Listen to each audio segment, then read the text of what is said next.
বাগেরহাটে ভারতীয় দুই সহোদর নাগরিককে জালিয়াতির মাধ্যমে জাতীয় পরিচয়পত্র দেওয়ায় নির্বাচন কর্মকর্তা, ইউপি চেয়ারম্যান ও এক সাবেক সেনা সদস্যের বিরুদ্ধে মামলা করেছে দুর্নীতি দমন কমিশন। মঙ্গলবার দুপুরে বাগেরহাট দুদক কার্যালয়ের সহকারী পরিচালক সাইদুর রহমান বাদী হয়ে মামলাটি করেন। অভিযোগে বলা হয়েছে, পারস্পরিক যোগসাজশে ও ক্ষমতার অপব্যবহার করে এই পরিচয়পত্র তৈরি করা হয়েছে। মূলত জমি বিক্রির উদ্দেশ্যে ভারতীয় নাগরিকদের বাংলাদেশি পরিচয় দেওয়া হয়েছে। মামলায় আসামিদের বিরুদ্ধে ফৌজদারি ও দুর্নীতি প্রতিরোধ আইনে অভিযোগ আনা হয়েছে।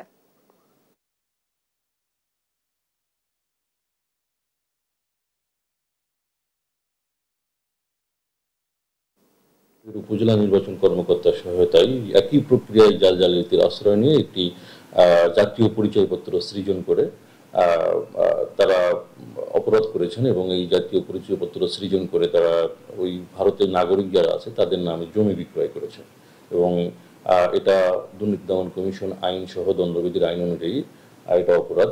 এই অপরাধের পরিপ্রেক্ষিতে দুর্নীতি দমন কমিশন জেলা কার্যালয় বাগেরহাট থেকে তাদের নামে 3 জন আসামির নামে মামলা রুজু করা হয়েছে।